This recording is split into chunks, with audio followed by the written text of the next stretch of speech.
تو ان کے لیے یہ انداز بہت اچھا اور بہت آسان اور بہت سہل ہوتا ہے کہ آپ ان کے ساتھ تشبیہ اور تمثیل کے انداز میں بات کرتے ہیں۔ قرآن پاک کا جب ہم مطالعہ کرتے ہیں تو یہی اسلوب اور یہی انداز ہمیں قرآن پاک میں ملتا ہے کہ اللہ سبحانہ و تعالیٰ نے کفار و مشرکین کا ذکر کیا اور اسے مثال سے اللہ نے پھر واضح کیا۔ اسی طرح خرچ کرنے والے انفاق فی سبیل اللہ کرتے ہیں، اللہ نے ان کا ذکر کیا تو وہ بھی ہمیں اسی انداز میں اور اسی طریقے سے بات سمجھائی۔ اور اسی طرح جو جھٹلانے والے مکذبین ہیں ان کی جب بات کی اللہ نے وہ بھی مثال کے ذریعے سے ان کا ذکر کیا۔ اسی طرح وہ لوگ کہ جو بے عمل قسم کے ہوتے ہیں تو ان کا ذکر بھی اللہ سبحانہ و تعالیٰ نے تمثیل کے انداز میں قرآن پاک میں بیان کیا۔ اور اسی طرح حق اور باطل کی جو کیفیت اور حالت ہوتی ہے یا نفسی کیفیت ہوتی ہے اس کو بھی قرآن پاک نے مثال سے بیان کیا۔ اللہ سبحانہ و تعالیٰ کے نور کا جب ذکر ہوتا ہے، اللہ نور السماوات والارض، اس کا انداز اور اس کا ذکر بھی سورۃ النور میں اللہ سبحانہ و تعالیٰ اسی تمثیل کے انداز میں بیان کرتا ہے۔ تو گویا کہ تمثیل اور تشبیہ کا جو انداز قرآن پاک نے اختیار کیا ہے یہ بہت سہل اور آسان انداز ہوتا ہے کہ جس سے دوسرا بات کو فوراً سمجھ جاتا ہے، اور اس میں گہرائی بھی ہوتی ہے، اس میں سبق بھی ہوتا ہے، اور امثال کے ذریعے سے بات لوگوں کے دلوں پر اثر بھی ڈالتی ہے۔ اب دیکھیے یہاں پہ اللہ سبحانہ و تعالیٰ فرماتا ہے افمن وعدناہ وعدا حسنا، کیا وہ شخص جس سے ہم نے اچھا وعدہ کیا ہے فہو لاقیہ، تو وہ اس وعدے کو پانے والا ہے۔ اب یہاں پر جو یہ حمزہ جو آیا اسے ہم اسے استفہام انکاریہ یا استفہامیہ انکار کے لیے جو ہوتا ہے وہ یہاں پر ہے، یعنی حمزہ استفہامیہ جو ہے یہاں پر انکار کے لیے ہے، یعنی یہ کبھی برابر نہیں ہو سکتے کہ وہ شخص کی جس سے اللہ پاک نے اچھا وعدہ کیا اور وہ اس وعدے کو پانے والا ہے۔ کمم متعناہ متاع الحیات الدنیا، کہ کیا وہ اس شخص جیسا ہو سکتا ہے کہ جس کو ہم نے صرف دنیوی زندگی کا فائدہ دیا، یعنی دنیا کا سامان اور دولت اور سب کچھ جو اس نے چاہا، یعنی آخرت کا وہ طلبگار ہی نہیں تھا تو ہم نے اس کو دنیا دے دی۔ ثم ہوا یوم القیامت من المحضرین، فرمایا کہ پھر قیامت کے دن وہ حاضر کیے جانے والوں میں سے ہے۔ اللہ پاک پھر اس کو یعنی ذلت و رسوائی کے ساتھ پھر اپنی بارگاہ میں کھڑا کرے گا ایسے شخص کو کہ جس نے خدا سے صرف دنیا مانگی یا وہ دنیا کی ہی ہرس اور طمع وہ رکھتا تھا۔ اب اس بات کو مزید کھول کر اللہ پاک آگے بیان فرماتا ہے کہ وَيَوْمَ يُنَادِيهِمْ، اور جس دن اللہ تعالیٰ ان کو پکارے گا، فیقول، اور فرمائے گا أَيْنَ شُرَكَائِيَ الَّذِينَ كُنْتُمْ تَزْعُمُونَ، کہ کہاں وہ میرے شرکا کہ جن کا تم دعویٰ کیا کرتے تھے کہ یہ اللہ تعالیٰ کے شرکا ہیں۔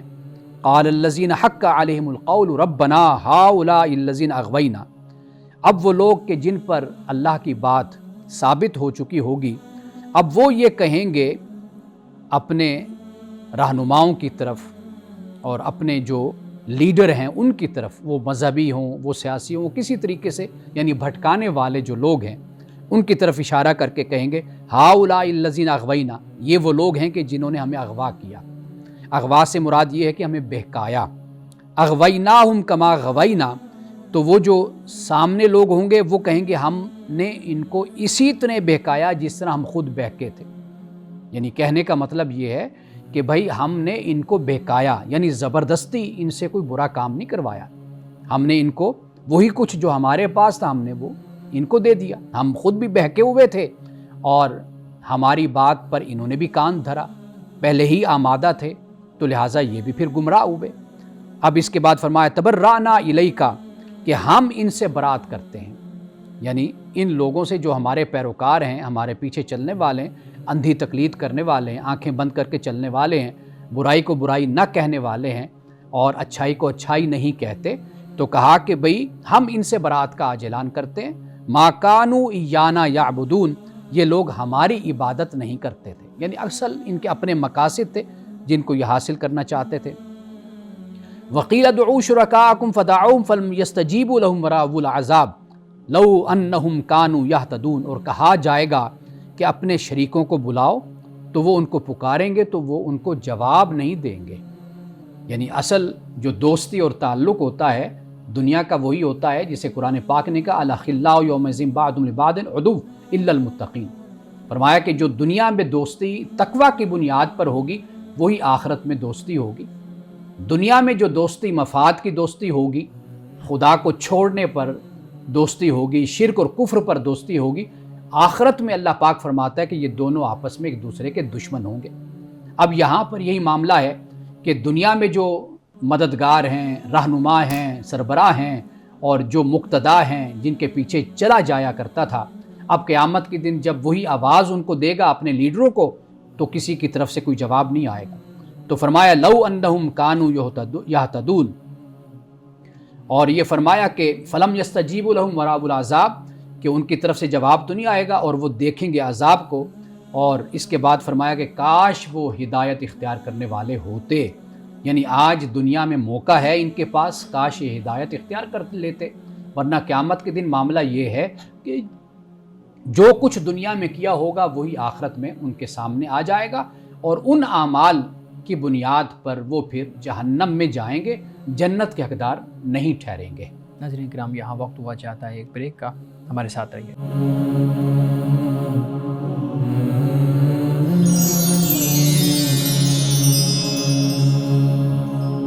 ویلکم بیک ناظرین، امانہ صاحب بہت شکریہ، آپ نے بہت مدلل انداز میں قرآن کریم کا وہ اسلوب جو بہت اہم ہے، تمثیل کے ذریعے بات سمجھانے والا، تشبیہ کے ذریعے بات سمجھانے والا، اس کی وضاحت کی۔ ایک سوال جو اس پورے ٹاپک کو سن کے ذہن میں آتا ہے وہ یہ ہے کہ قرآن کریم مختلف اسلوب اختیار کرتا ہے چیزوں کو بیان کرنے کے، اور پھر کچھ لوگوں کو مخاطب کرتا ہے، کبھی مومنین کو، کبھی جماعت کو، کبھی فرد واحد کو۔ تو جب تمثیلات کی، تشبیہات کی بات کرتے ہیں تو قرآن کریم خود بھی کئی جگہوں پہ یہ بتاتا ہے کہ ہم نے یہ تمثیلات، یہ تشبیہات کیوں بیان کی ہیں۔ تو میں چاہوں گا کہ آپ اس کو بھی واضح کیجئے گا کہ قرآن کا یہ جو اسلوب ہے یہ قرآن نے کیوں اختیار کیا ہے، اللہ رب العزت نے تمثیلات اور تشبیہات کا جو پورا معاملہ ہے یہ قرآن کے اندر کیوں رکھا ہے۔ آپ نے مختصر اس پہ بات کی ہے کہ اس سے بات سمجھ آ جاتی ہے، لیکن میں چاہوں گا کہ قرآن اس کے بارے میں کیا کہتا ہے، اس پہ گفتگو کیجیے گا۔ اچھا، قرآن مجید میں جو مرکزی موضوع ہمیں ملتا ہے وہ ہے توحید اور آخرت۔ ٹھیک ہے۔ اور توحید اور آخرت کا جو انکار ہے کرنے والے، ان کو در حقیقت اللہ سبحانہ و تعالیٰ نے تمثیل کے ذریعے سے بات سمجھائی اور بات کو بیان کیا ہے۔ یعنی توحید کے حوالے سے جب قرآن پاک نے بیان کیا، اب آپ دیکھیے کہ ایک جگہ پر اللہ سبحانہ و تعالیٰ سورۃ العنکبوت میں اس بات کو بیان کرتا ہے کہ مثال ان لوگوں کی کہ جو اللہ کو چھوڑ کر دوسروں کو معبود بنا لیتے ہیں، تو کمثل العنکبوت، کہ جیسے ایک مکڑی کا گھر ہوتا ہے، جالا ہوتا ہے، وہ ویسے ان کی حیثیت ہوتی ہے۔ اور ان اوہن البیوت، کہا کہ گھروں میں سب سے زیادہ جو کمزور گھر ہوتا ہے وہ مکڑی کا گھر ہوتا ہے۔ تو یہاں پر یعنی توحید کے تصور کو واضح کرنے کے لیے اور شرک کو رد کرنے کے لیے اللہ سبحانہ و تعالیٰ نے یہاں پر اس مثال کو بیان کیا، یعنی یہ ایک تمثیل کا انداز ہو جاتا ہے۔ اسی طرح آپ دیکھیے کہ ایک اور مقام پر اللہ سبحانہ و تعالیٰ نے کہا کہ ایک شخص ہے کہ جس کے دو آقا ہیں، ایک وہ غلام ہے کہ جس کا ایک آقا ہے۔ تو واضح بات ہے کہ جو ایک جس کا آقا ہے وہ زیادہ محفوظ ہے اور زیادہ سکون میں، یعنی جیسے آپ دیکھیے کہ گھر میں ایک ملازم اور 10 آواز دینے والے ہوں تو وہ بیچارہ چکرا جاتا ہے، پریشان ہو جاتا ہے۔ اگر ایک ہی ملازم ہو اور ایک ہی اس کا باس ہو تو وہ آسانی میں رہتا ہے کہ وہی اس کو، یعنی یہاں سے جو غلامی ہے انسانوں کی، کہ انسان انسانوں کی غلامی کرتا ہے، تو اس سے کیا انسان کا مزاج، کیا کیفیت اور کیا حالت اور کیا شخصیت پروان چڑھتی ہے، قرآن پاک نے اس کو بھی بیان کیا ہے۔ اور آپ یہ دیکھیے کہ اللہ سبحانہ و تعالیٰ انسان کو عقل پر زیادہ متوجہ کرتا ہے، شعور پہ، عقل پہ، کہ غور فکر اس پر۔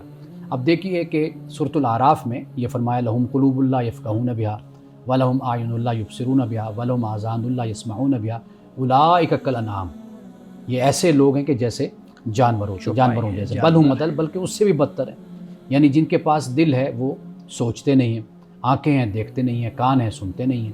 اب یہاں پر کالانعام یعنی وہ ایسے جیسے جانور ہوتے ہیں۔ اب یہ اسلوب، یہ جو انداز ہے، وہ توحید کا معاملہ ہو وہ آخرت کا معاملہ ہو، وہ بالکل آسان مثالوں کے ساتھ ایک بڑے ایشو کو، بڑے مسئلے کو اس طرح ایڈریس کیا جاتا ہے کہ بات پھر ذہن سے نکلتی نہیں ہے۔ بہت مشکل مسئلہ بھی کوئی ہو نا، یعنی اگر آپ گھنٹے کی تقریر کر کے بیٹھیں تو آپ کسی سے پوچھیں بھئی آپ نے میرے لیکچر سے کیا سیکھا، شاید وہ نہ بیان کر سکے۔ ہاں اگر آپ نے اپنے لیکچر کے دوران ایک مثال دے دی ہو نا، تمثیل کے ساتھ بات کی ہو، وہ ایگزیکٹ جا کر انسان کے ذہن کو اپیل کرتی ہے اور انسان اس کو کیپچر بھی کر لیتا ہے اور یاد بھی کر لیتا ہے۔ پھر جب اگر آپ پوچھیں گے تو اور سب کچھ بھول جائے لیکن وہ مثال انسان کو ضرور یاد رہتی ہے۔ بالکل ایسے ہی۔ اچھا مولانا صاحب، میں یہ بھی پوچھنا چاہوں گا کہ احادیث مبارکہ میں، احادیث رسول صلی اللہ علیہ وسلم میں ہمیں یہ پہلو کس حد تک نظر آتا ہے؟ دیکھیے انبیاء علیہ السلام کے جو اپنی گفتگو ہے، اپنا کلام ہے، اس میں بہت زیادہ تمثیلات ہمیں نظر آتی ہیں، اور کہیں زیادہ ہم دیکھتے ہیں تو حضرت مسیح علیہ السلام کی جو تمثیلات ہیں وہ بھی بہت مؤثر اور اثر انداز ہیں وہ آپ کی تمثیلات۔ ٹھیک ہے۔ اسی طرح رسول اللہ صلی اللہ علیہ وسلم کی احادیث میں بھی مثال کے طور پر مومن کی شخصیت کو جب واضح کیا تو اس کو بڑے خوبصورت طریقے سے آپ نے بیان کیا۔ حضرت عبداللہ ابن عمر سے یہ بات روایت ہے کہ جب رسول اللہ صلی اللہ علیہ وسلم نے فرمایا کہ مومن، ایک تشبیہ دی آپ نے، تو کہا کہ بھئی میرے ذہن میں اس کا جواب تھا کہ رسول اللہ نے جب پوچھا تو، لیکن میں بچہ تھا تو میں آپ کی بارگاہ میں نہ بول سکا اس بات سے۔ اور اس طرح بہت سے ہمیں حوالے ملتے ہیں کہ رسول اللہ نے مومن کی مثال دی، اسی طرح آپ نے ایک اچھے دوست کی مثال دی۔ تو وہ ایسی مثالیں انبیاء علیہ السلام کی تعلیمات میں، آپ کی گفتگو میں ہمیں ملتی ہیں۔ بالکل ٹھیک ہے۔ اور ہم دیکھتے ہیں کہ بزرگان دین کے جو اشعار ہیں، ان کے اقوال ہیں، اس میں بہت زیادہ وہ ملتی ہیں۔ جیسے ہمارے ہاں ایک مشہور مثال ہے نا کہ آپ اگر ایک خوشبو والی دکان کے اندر سے ہو کے آئیں گے تو آپ اس خوشبو کے اس میں حصار میں ہوں گے۔ اچھا مولانا صاحب، یہ ایک روایت بھی بیان کی جاتی ہے، یعنی رسول اللہ صلی اللہ علیہ وسلم سے منسوب یہ ایک روایت بھی، کہ جیسے ایک کوئلے کی کان ہے، کوئلے کی کان نہیں، جو کوئلہ وہاں پر بیٹھے اپنا، ٹھیک ہے، جیسے لوہار کا وہ کاروبار ہوتا ہے، تو آپ وہاں پر بیٹھیں گے تو آپ کے کپڑوں پہ سیاہی لگ جائے گی۔ بالکل صحیح۔ اسی طرح آپ اگر خوشبو کی دکان میں جاتے ہیں عطر کی، تو وہاں پر بے شک آپ خوشبو خریدیں نہ خریدیں لیکن آپ کے جسم سے، کپڑوں سے خوشبو آتی ہے۔ تو ایسی روایات ہمیں ملتی ہیں۔ بالکل ٹھیک ہے۔ اچھا مولانا صاحب، آپ نے یہ ذکر کیا ہے کہ حضرت مسیح علیہ السلام کی ہمیں باتوں میں، ان کی گفتگو میں ہمیں بہت زیادہ تمثیلات کا ذکر ملتا ہے۔ میں یہ جاننا چاہوں گا کہ کیا جو سابقہ کتب ہیں، الہامی کتب جو رسولوں پہ نازل ہوئیں، ان کے اندر بھی ہمیں یہ تشبیہات، تمثیلات کا طریقہ کار یا تقابل کا طریقہ کار ملتا ہے، یا صرف یہ قرآن کریم کا ہی یہ اسلوب ہے؟ نہیں، یہ تمام کتابوں میں ہے، الہامی کتابیں، تورات ہے، انجیل ہے، اور واضح بات ہے کہ اس میں انبیاء علیہ السلام کے واقعات اگر بیان ہیں تو ان کے اقوال بھی اس میں نقل کیے گئے ہیں۔ مثال کے طور پر آپ زبور پڑھ کر دیکھیے، حضرت داؤد علیہ السلام کی جو اس بائبل میں آپ کو آخر میں زبور پوری درج ہے، وہ اس میں آپ دیکھیے بہت سی اعلیٰ مثالیں ہمیں عابدین کے حوالے سے، نیک لوگوں کے حوالے سے، اور اللہ سبحانہ و تعالیٰ کا بندے سے تعلق کے حوالے سے، زندگی کی فنا کے حوالے سے، اور پھر اس کے بعد آخرت کا معاملہ ہے اس حوالے سے، بہت سی ایسی امثال ہمیں ملتی ہیں کہ جہاں پر بیان کیا گیا ان باتوں کو۔ بالکل ٹھیک ہے۔ ہمارے سب کچھ ہمارے جو ناظرین ہیں ان کے سوالات بھی ہوتے ہیں، تو ہم ہر پروگرام میں کوشش کرتے ہیں ان کو ضرور ایڈریس کریں۔ میں آپ کے سامنے سوال رکھوں گا ہمارے ناظرین کی طرف سے جو بھیجا گیا ہے۔ سوال یہ ہے، یہ کسی خاتون کا سوال ہے، وہ کہتی ہیں جی میرا بیٹا ہے، اس کی عمر تقریباً 19 سال ہے اور وہ 9th کلاس میں پڑھتا ہے، تو اس کا جو ذہن ہے وہ پڑھائی میں تیز نہیں ہے۔ اب وہ تیز نہیں ہے، مراد شاید یہی ہے کہ وہ ذہین نہیں ہے، تو اس کا کوئی حل بتا دیجیے گا کہ وہ اس کا جو رجحان ہے وہ پڑھائی کی طرف زیادہ ہو جائے۔ اچھا، ایک بات تو یہ ہے کہ اگر کوئی ایسا مسئلہ ہو تو جو متعلقہ ڈاکٹر ہے یا جو بھی اس سے متعلق جو ماہر ہے، ایک تو اس سے رابطہ کیا جانا چاہیے، تاکہ اگر کوئی ایسی کوئی جسمانی یا کوئی دماغی کمزوری ہے تو باقاعدہ طور پر اس کا علاج کیا جائے۔ ٹھیک ہے۔ اور جو ہمارے بزرگ ہیں ان کا بھی طریقہ ہمیشہ یہی رہا کہ اگر ان کے پاس کوئی آیا وظیفے کے لیے دعا تو وہ ضرور کرتے ہیں، اس میں کوئی شک نہیں کہ دعا میں بڑا اثر ہوتا ہے، تو دعا تو وہ کرتے ہیں، لیکن وہ اس بات کی تاکید بھی کرتے ہیں کہ اگر ایسا کوئی مسئلہ ہے تو آپ اس طرف لے کر جائیں، ایک بات۔ دوسری بات یہ ہوتی ہے کہ کئی دفعہ بچوں کی تعلیم میں دلچسپی نہیں ہوتی، اس کی بہت سی وجوہات ہوتی ہیں۔ مثال کے طور پر بچے کئی دفعہ یہ دیکھتے ہیں کہ ہمارے والد کا پروفیشن کیا ہے۔ اب مجھے اب تک یاد ہے کہ لڑکپن میں ایک صاحب تھے، ان کی بڑی خواہش تھی کہ ان کا بچہ دین کا علم حاصل کرے اور اس طرف آئے، لیکن وہ آتا نہیں تھا اس طرف، اور اس کا شوق بھی نہیں ہوتا تھا۔ بٹھاتے تھے، پڑھاتے تھے تو، لیکن وہی شکایت ہوتی تھی کہ ذہن اس کا بہت پیچھے ہے، وہ آگے نہیں چلتا، یعنی اس میں دلچسپی یا چستی جو ہے اس بچے میں نظر نہیں آتی۔ تو جو وجہ سامنے آئی وہ یہ ہے کہ جو باپ کا پروفیشن ہے وہ یہ نہیں ہے۔ مثال کے طور پر والد کا جو ایک پروفیشن یا شعبہ ہوتا ہے، بچے اکثر طور پر اس کو فالو کرتے ہیں، دیکھتے ہیں کہ بھئی ہم اس طرح کریں۔ تو اب ان کے جو والد صاحب تھے، ان کا کپڑے کا کاروبار تھا، دکان تھی، بہت اچھے بزنس مین تھے۔ اب بچہ وہ چاہتے تھے کہ عالم بنے، اس کا بچے کا چاہتا ہے میں دکان پہ بیٹھوں جا کر اور میں کپڑا بیچوں، تو کئی دفعہ یہ مسئلہ بھی سامنے آ جاتا ہے۔ اور تیسری بات جو ہے وہ یہ ہمیشہ ذہن میں رکھنی چاہیے کہ جو ٹیچر ہوتا ہے وہ آپ دیکھیں کہ وہ کس طریقے سے بچے کو ڈیل کر رہا ہے۔ کئی دفعہ بچہ نہ کند ذہن ہوتا ہے نہ پیچھے ہوتا ہے، اس کو کئی دفعہ پڑھانے والے یعنی اسکول میں یا کالج میں جو ماحول ہوتا ہے وہ اس کو زیادہ سست بھی کر دیتا ہے، اور اس کی حوصلہ افزائی نہیں ہوتی، حوصلہ شکنی زیادہ ہوتی ہے، اس کو ڈانٹ ڈپٹ زیادہ کی جاتی ہے، اور اس کو ہمیشہ نیگیٹو جو تاثر ہوتا ہے وہ زیادہ اس پر غالب کیا جاتا ہے۔ اس کی وجہ سے بھی بچے پھر پیچھے ہو جاتے ہیں۔ ایسی بہت سی وجوہات ہیں۔ والدین کی جو بنیادی ذمہ داری ہوتی ہے وہ مسئلے پر توجہ کریں ضرور، لیکن اس کے اسباب اور عوامل کو ضرور سمجھنے کی کوشش کریں۔ باقی میں دعا کرتا ہوں، سب کے لیے ہم دعا کرتے ہیں، لیکن اولاد کے حق میں والدین کی جو دعا ہوتی ہے وہ زیادہ مؤثر ہوتی ہے اور زیادہ اللہ کی بارگاہ میں قبول ہوتی ہے۔ ناظرین کرام، باقی سوالات دیتے ہیں ایک بریک کے بعد، ہمارے ساتھ رہیے۔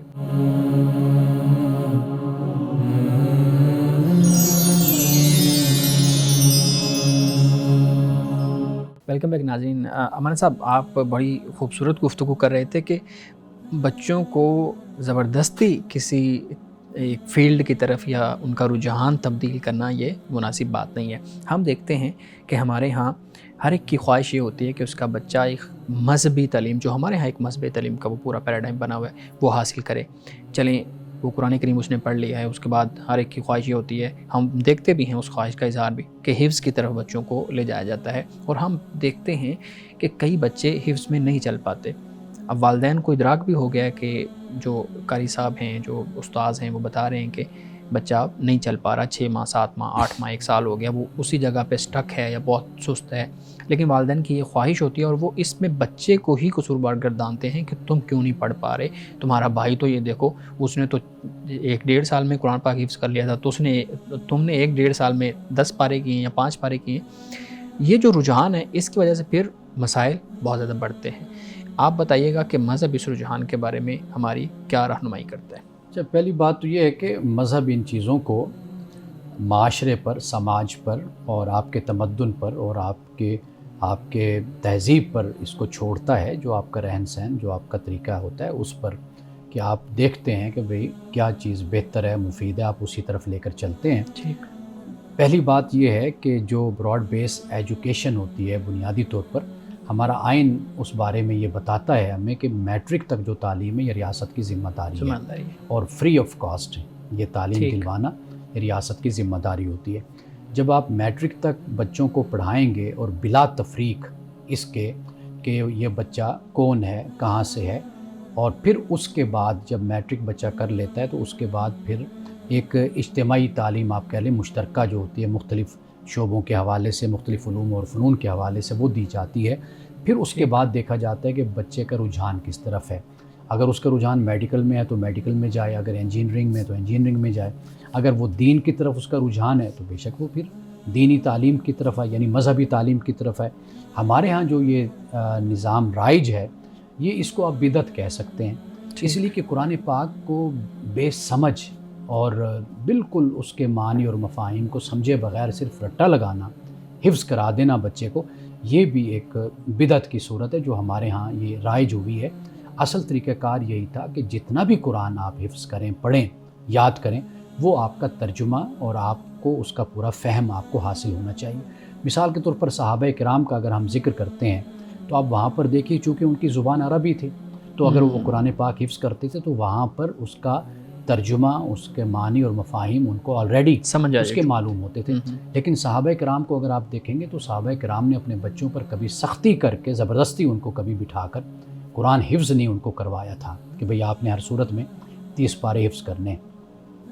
تو یہ چیزیں ہمیں ہمیشہ پیش نظر رکھنی چاہیے کہ اپنے سماج کو، اپنے معاشرے کو، اپنے بچوں کو آپ اس طرح پروان چڑھائیں کہ وہ مفید شہری ثابت ہوں۔ مثلا ایک بچہ 2.5-3 سال اگر آپ نے اس کو قرآن کے لیے بٹھا بھی دیا تو اب وہ 2.5-3 سال کے بعد جب وہ واپس آتا ہے، ایک لفظ کا ترجمہ بھی اس کو، ایک لفظ کا معنی تک اس کو معلوم نہیں ہوتا۔ لیکن ہوتا پھر کیا ہے کہ وقت گزرنے کے ساتھ ساتھ جیسے جیسے دلچسپیاں اور مصروفیات مختلف ہوتی گئی تو ساتھ ساتھ قرآن بھی بھولتا چلا گیا۔ یہ صورتحال پیدا ہوتی ہے۔ تو میرا خیال ہے کہ والدین مذہب سے ضرور محبت کریں۔ میں تو ہمیشہ اس بات کی تعلیم دیتا ہوں کہ اگر والدین کو اتنا بھی جذبہ اور شوق ہے تو خود حفظ کرنا شروع کرتے ہیں۔ واہ، ہمارے بڑے ایسے دوست ہیں کہ جنہوں نے 30 سال کی عمر میں، 40 سال کی عمر میں خود حفظ کرنا شروع کر لیا۔ 5 سال لگائے، 7 سال لگائے، 4 سال لگائے، خود قرآن کے حافظ ہو گئے۔ ان کو ترجمہ اور معنی بھی ان کو ساتھ آتا تھا۔ یعنی یہ صرف میں وہ نہیں کہہ رہا کہ جو مذہبی فیملیز کے لوگ، خاندان کے، ایسے کہہ رہا ہوں کہ جو بزنس مین ہیں، جن کی فیلڈ اور جن کا تعلق ہے، یعنی مثال کے طور پر آفس آئے، صبح 9 بجے پہنچے تو آدھا گھنٹہ بیٹھ کر خود حفظ کیا، یاد کیا قرآن پاک۔ میں ان کے نام نہیں لے سکتا، لیکن یہ ہے کہ ایسے کئی لوگ ہیں۔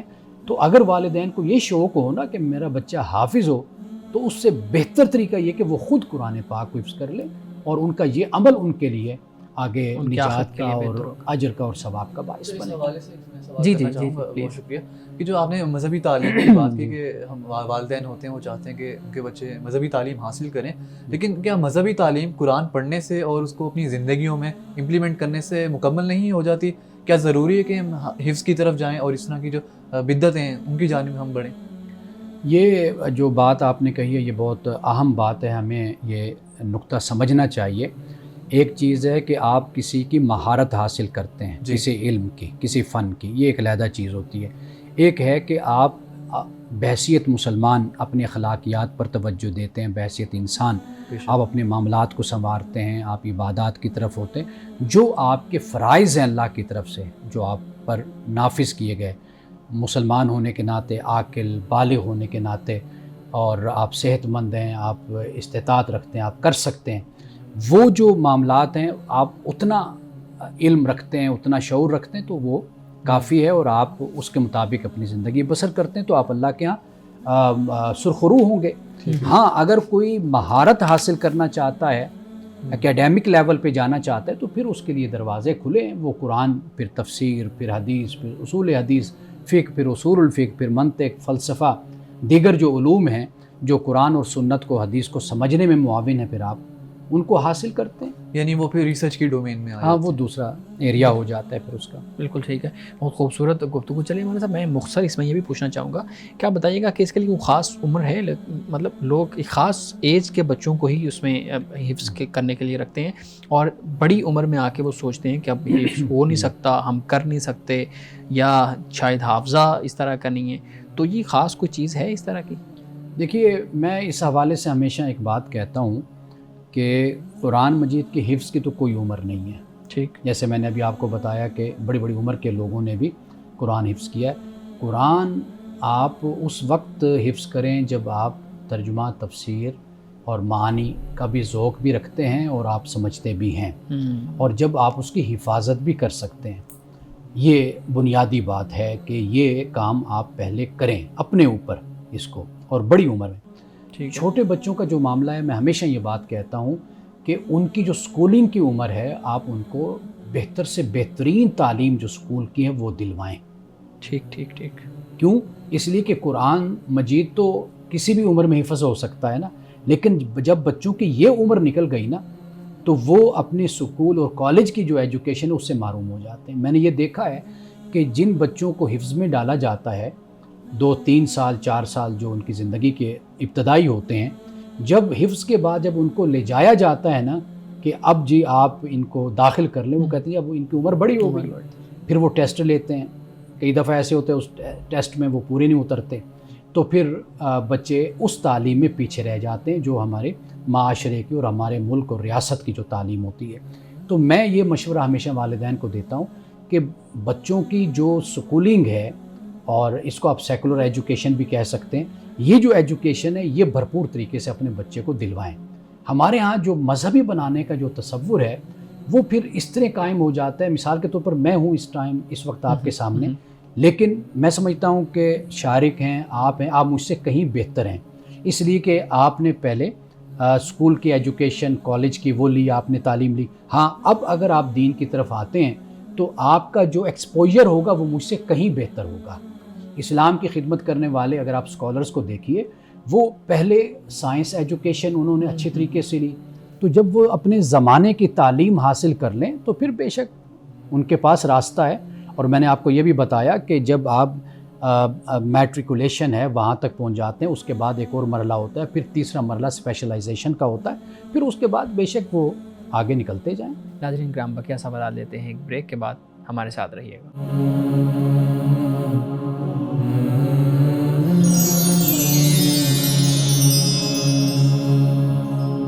ویلکم بیک ناظرین، شارق آپ کچھ سوالات کرنا چاہ رہے تھے، پلیز ہمارے ساتھ۔ بطور انسان ہمیں ظاہری دنیا سے بہت لگاؤ ہوتا ہے، اور ہماری جو اندر کی لیکن جو دنیا ہوتی ہے وہ مردہ ہو چکی ہوتی ہے اور ہمیں اس کا اندازہ بھی نہیں ہوتا۔ تو جو ایک سیلف لو کا کانسیپٹ ہے دنیا میں کہ اپنے آپ سے پیار کرنا چاہیے ہمیں، تو اپنے آپ سے پیار کرنے کا کیا طریقہ ہے اور اس کا مطلب کیا ہے؟ اچھا، پہلی بات یہ ہے کہ ایک ہوتی ہے خود پسندی جی، اور ایک ہوتی ہے خود پرستی۔ ٹھیک۔ اچھا، خود پسندی سنوبری جس کو ہم کہتے ہیں، اور خود پسندی سے آگے کا جو قدم ہوتا ہے وہ خود پرستی کا ہوتا ہے۔ جی، یعنی انسان اپنے آپ کو دوسروں سے زیادہ اہمیت دیتا ہے، ایک یہ رویہ۔ ایک ہوتا ہے کہ اپنے آپ کو پوجتا ہے، یعنی پوجتا اس طریقے سے کہ اپنی تربیت اس انداز سے نہیں کرتا کہ جہاں پر وہ غلط ہو تو وہ خود کو کہے ہاں میں غلط ہوں، یا دوسرے کو سوری بولے۔ تو یہ جو خود پرستی ہوتی ہے یہ بڑی خطرناک ہوتی ہے، اور خود پسندی بھی۔ اصل جو چیز ہے وہ ہے اعتماد، جی، خود اعتمادی، سیلف کانفیڈنس۔ یہ بنیادی چیز ہے کہ ہمیں اپنے ساتھ وقت گزارنے کا طریقہ سیکھنا چاہیے۔ یعنی ہم بجائے اس کے کہ دوسروں پر نظر رکھیں، ہم اپنے ساتھ وقت گزاریں۔ یعنی جسے ہمارے ہاں وہ ایک میڈیٹیشن جس کو کہا جاتا ہے نا، مراقبہ، وہ آپ نے پچھلے دنوں کیا بھی تھا، مراقبہ میڈیٹیشن۔ اب اس میڈیٹیشن میں آپ دیکھیں کتنا فائدہ ہوتا ہے، یعنی انسان اپنے ساتھ وقت گزارتا ہے، اور یہ جو وقت گزارنا ہے یہ اس کا بنیادی حل ہے، آپ یوں کہہ لیجئے، جس طرف آپ اشارہ کر رہے ہیں جی، کہ ہم اگر اپنی ذات سے محبت کرتے ہیں تو ہمیں یہ چاہیے کہ ہم اپنے وجود کو اور اپنے آپ کو باقی رکھنے کے جو عوامل اور اسباب اور طریقے ہیں، یعنی باقی رکھنے سے میری مراد یہ ہے کہ ہم اپنے آپ کو بہتر سے بہترین ایک شخصیت بنا سکتے ہیں۔ وہ اعتماد میں ہو سکتا ہے، وہ جسمانی صحت میں ہو سکتا ہے، وہ ذہنی جو انسان کی حالت ہے اس میں اپنے آپ کو بہتر کر سکتا ہے، اور دیگر معاملات میں۔ تو یہ در حقیقت اپنی محبت، اپنی ذات سے محبت کا اظہار ہوتا ہے۔ جی، یعنی انسان اپنے آپ سے محبت اگر کرتا ہے تو اپنے ساتھ وقت گزارے، ٹھیک، اور وقت گزارنے کے ساتھ ساتھ اپنا احتساب بھی کرے، اور اپنے آپ کو دیکھتا رہے کہ بھئی میں کہاں پر غلط ہوں، میں کہاں پر صحیح ہوں، بالکل، اور پھر اس کے مطابق زندگی کو اس طرح ڈھالتا چلا جائے۔ جی۔ اچھا، ہم اپنی ذات سے محبت کرنے کے لیے اکثر دوسروں پر منحصر ہوتے ہیں، جیسا کہ آپ نے ابھی ذکر کیا، تو میں یہ جاننا چاہتا ہوں کہ ہم کیسے اپنے آپ کو ایوالو کریں اس طریقے سے کہ ہم دوسروں پر منحصر نہ ہوں، کہ ہمیں کوئی دوسرا ویلیڈیٹ کرے، دوسرا ہماری عزت کرے تبھی ہم اپنی عزت کریں، بنا کسی اور کی عزت کیے، قدر کیے ہم کیسے اپنی عزت کریں اور کیسے اپنے آپ سے محبت کریں؟ سب سے پہلی بات یہ کہ خود کو ڈسکور کرنا چاہیے۔ ٹھیک ہے، یہ ایک قول آپ عربی کا کہہ لیجئے، بعد اس کو حدیث بھی کہتے ہیں، جی، کہ من عرف نفسہ فقد عرف ربہ، کہ جس نے خود کو پہچانا اس نے اپنے رب کو پہچانا۔ بے شک، اور جس نے آگے جو الفاظ ہیں وہ یہ ہے کہ جس نے من عرف نفسہ فقد عرف ربہ، تو جس نے اپنے رب کو پہچانا اس کی گفتگو کم ہو گئی. بالکل. یہ الفاظ ہمیں ملتے ہیں. جی. تو اپنے ساتھ وقت گزارنا اور اپنی صلاحیتوں کو آپ زیادہ سے زیادہ ڈسکور کریں. ہابیز اپنے آپ کو اپنی ہابیز کو ہابیز کہہ لیجیے، نہیں ہابیز نہیں، یعنی اپنی صلاحیتوں کو ڈسکور کریں. یعنی میں کیا کیا کر سکتا ہوں، یا مجھے کس کام میں خوشی ملتی ہے. کس کام میں میری خوشی ہے، یا کس کام میں مجھے اطمینان ملتا ہے، اور کس کام میں میں آگے بڑھ سکتا ہوں. دیکھیے انسانی جو نفس ہے نا، یہ انسان کو دھوکہ بھی دیتا ہے. جی. یعنی انسان جسے وہ اقبال نے کہا نا، ایک ہوتے ہیں مقاصد جلیلہ، ایک ہے مفاد عاجلہ. مفاد عاجلہ یہی ہوتا ہے کہ انسان بہت جلد فوائد حاصل کرنا چاہتا ہے. ایک چیز ہوتی ہے مقاصد جلیلہ، جس کو کہا بڑے مقاصد ہوتے ہیں. اب بڑے مقاصد کے حصول تک پہنچنے کے لیے انسان کو کئی دفعہ اپنے مفادات کو چھوڑنا ہوتا ہے اور اپنے بڑے مقصد کو حاصل کرنے کے لیے. تو انسان اگر اپنی صلاحیت کو اور اپنی شخصیت کو ڈسکور کرے، دریافت کرے، تو یہ در حقیقت ایک خوشی کو پانے کا ذریعہ بن سکتا ہے. نوجوانوں میں جو اعتماد کی کمی ہم آج کل دیکھتے ہیں، اس کی ایک وجہ یہ بھی ہے کہ ان کو جب کوئی بڑا کوئی ایسے حوصلہ شکن جملہ کہہ دیتا ہے ان کے بارے میں، ان کی ذات سے متعلق کوئی بھی ان کا ہم عمر فرد یا پھر ایسی کوئی بات کر دیتا ہے جو کہ غیر مناسب ہے، تو ان کا جو اعتماد ہے وہ کافی کم ہو جاتا ہے. تو اس ایسی صورت میں یہ کہہ دینا تو بہت آسان ہے کہ آپ ایک کان سے سن کر دوسرے کان سے نکال دیں، لیکن ایسی صورت میں عمل کیسے کیا جائے وہ بہت ضروری ہے جاننا. دیکھیے پہلی بات تو یہ ہے کہ کہنا اتنا اہم نہیں ہوتا جتنا کرنا اہم ہوتا ہے. ٹھیک. یعنی مثال کے طور پر دنیا میں بڑے بڑے اسکالرس، بڑے بڑے لیڈرز، ان پر اعتراضات ہوئے. جی. ان کی زندگی میں ان پر حملے ہوئے، حوصلہ شکنی کی گئی، ان پر تنقید کی گئی، سب کچھ ہوا. لیکن آپ کا جو عمل ہے نا، آپ کی جو اچیومنٹس ہیں، اس کو بہرحال کوئی جھٹلا نہیں سکتا. بالکل. یہ جو قول ہے، یہ جو بولنا ہے نا، اس کی کوئی اہمیت نہیں ہوتی. اچھا. یعنی یہ کچھ گھنٹے کچھ دن کا اس کا وقت ہوتا ہے، لیکن جو آپ کا کام ہے، مثال کے طور پر اگر آپ نے کوئی کتاب تحریر کی، آپ نے کوئی ایسی تنظیم، یا آپ نے کوئی ایسا ادارہ، یا آپ نے ایسا کوئی کارنامہ سر انجام دیا، جیسے سائنٹسٹ سر انجام دیتے ہیں، فلاسفر دیتے ہیں، علماء اسکالرز دیتے ہیں. اب اس کی زندگی بڑی طویل ہوتی ہے. یعنی امام ابو حنیفہ رحمۃ اللہ تعالیٰ علیہ کو آپ دیکھ لیجئے کہ ان کی زندگی میں بڑی تہمتیں، بڑے الزامات لگے ان پر. لیکن آج آپ دیکھ لیجئے کہ ان کے نام پر پوری ایک فقہ، ایک اسکول آف تھاٹ موجود ہے. امام شافعی کو آپ دیکھ لیجئے، امام احمد بن حنبل کو دیکھ لیجئے، بڑی بڑی شخصیات ہیں. جی. تو یہ جو ہے نا کہ لوگ تنقید کرتے ہیں تو اس سے حوصلہ شکنی ہوتی ہے. تو میرا خیال ہے کہ نوجوانوں کو اپنے اچیومنٹس پر توجہ دینی چاہیے. یا پھر یہ کہ اگر اچیومنٹس نہیں ہیں تو پھر ان کو اچیومنٹس کی طرف بڑھنا چاہیے. اپنی زندگی میں محنت اور کوشش سے آگے بڑھ کر مقابلہ کرنا چاہیے. نہ یہ کہ کسی کے بولنے سے، کسی کے کہنے سے ایم ہی اپنا حوصلہ چھوڑ بیٹھیں اور پریشان ہو کر بیٹھ جائیں، جی اس نے میرے بارے میں یہ کیا کہہ دیا. تو میرا خیال ہے کہ یہ رویہ بھی مناسب اس لیے نہیں ہے کہ آپ کا محسن وہ ہے جو آپ پر تنقید کرتا ہے. بالکل. اور آپ کا وہ دشمن ہے کہ جو خامخواہ آپ کو تعریف کر کے آپ میں ہوا بھرتا رہتا ہے. اس سے آپ کیا کریں گے؟ آپ عمل چھوڑ بیٹھیں گے، خوش ہو کر بیٹھ جائیں گے. لیکن کم از کم اتنا ہے کہ جو تنقید کرنے والا ہے وہ آپ کو سوچنے پر ضرور مجبور کرتا ہے کہ آپ سوچیں اور اپنا احتساب کریں. جی مولانا صاحب، آج کی حدیث مبارکہ بیان کیجیے گا. آج کی حدیث حضرت جابر بن عبداللہ رضی اللہ تعالیٰ عنہ سے روایت ہے. آپ فرماتے ہیں کہ رسول اللہ نے یہ فرمایا کہ لا تدعوا علی انفسکم، کہ اپنے آپ کو بد دعا نہ دو. ولا تدعوا علی اولادکم، اپنے اولاد کو بھی بد دعا نہ دیا کرو. ولا تدعوا علی خادمکم، اور اپنے جو خادم ہیں، ملازم ہیں، ان کو بھی بد دعا نہ دیا کرو. ولا تدعوا علی اموالکم، اپنے مالوں کو بھی بد دعا نہ دیا کرو. آپ نے فرمایا کہ لا توافقوا من اللہ تبارک و تعالی ساعۃ نیل فیہا عطاء فیستجیب لکم. فرمایا کہ کہیں وہ وقت ایسا نہ ہو کہ اللہ تمہاری دعا کو قبول کر لے، تمہاری بد دعا کو.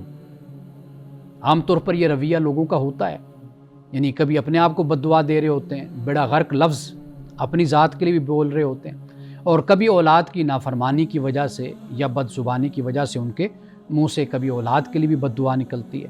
تو رسول اللہ نے منع کیا. اسی طرح خادم ہوتے ہیں، ملازم ہوتے ہیں جو انسان کے اعتماد کو ٹھیس پہنچاتے ہیں، بد دعا سے منع کیا کہ ان کو بھی بد دعا نہ دو، اور اسی طرح فرمایا کہ مال کو بھی کبھی یعنی بد دعا دیتا ہے انسان اپنی دولت کو، حالانکہ یہ دولت، یہ مال اللہ کی بہت بڑی نعمت ہے۔ تو رسول اللہ صلی اللہ علیہ وسلم نے فرمایا کہ پھر کہیں ایسا نہ ہو کہ کبھی کوئی وقت ایسا ہوتا ہے کہ جب اللہ تعالیٰ پھر اس بد دعا کو قبول کر لیتا ہے، پھر بعد میں ہوتا کیا ہے، انسان پچھتاتا رہتا ہے۔ تو لہٰذا انسان کو کبھی بھی اپنی زبان سے بد دعا دوسرے کے لیے نہیں نکالنی چاہیے، کوئی بھی ہے، خواہ کوئی بھی شخص ہے۔